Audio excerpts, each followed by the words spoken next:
Guys, we're gonna cook spare ribs in our air fryer. So we'll just marinate it for a minute. Put some spices, onion powder, pepper, salt, and garlic salt. So just marinate it for a little bit. You're gonna close up this.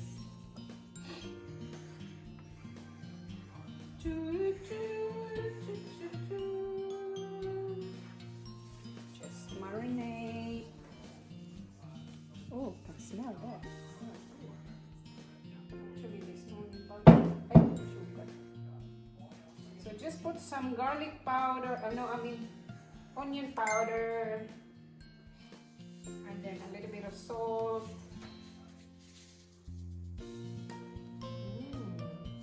Smells delicious.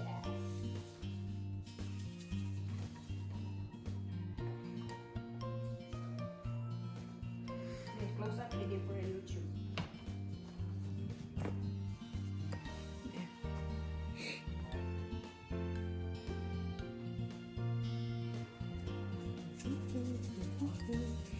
Chicken salt, for taste, onion powder, and salt.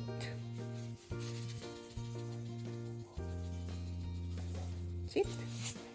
Just rub. Rub.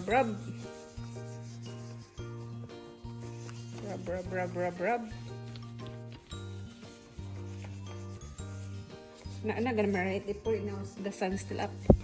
So we put this in the air fryer, guys. Did you put it in the things? No fork. Here a minute. I need the tongs. Where's the tongs?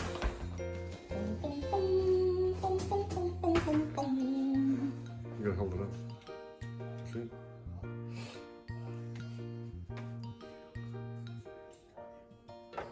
One,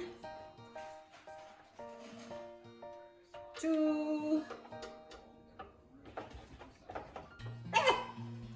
three. I might just put it only. So it's. No, it's the full pieces. Yeah, full. Yeah. Perfect. I don't know. Oh my god, that nearly fall over. Okay. How about before you close it, turn Turn on.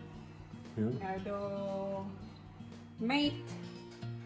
And say 10 minutes first. No.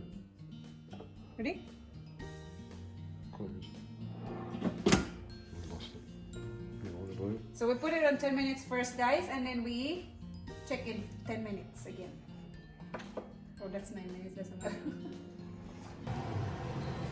9 minutes later, guys. Ooh, it's steaming day. Why is it? Not really, but we will flip it over. Flip it over. Well, this one's turning.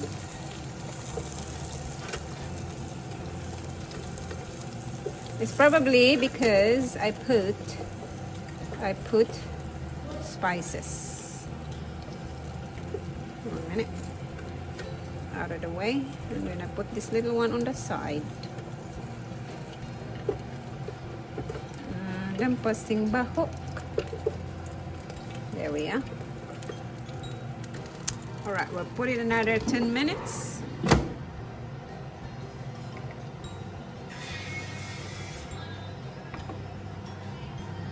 Let's check. Ooh la la. Yummers. Let us flip it over again. One more time. Oh my god, that's delicious.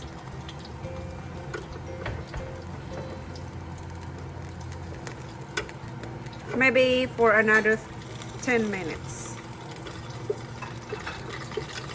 So that is 20 minutes already. Another 10 minutes.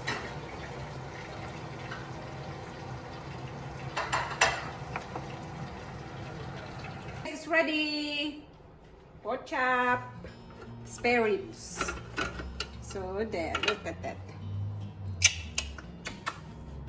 Thumbnail. Let's eat, guys! Thanks for watching. Bye!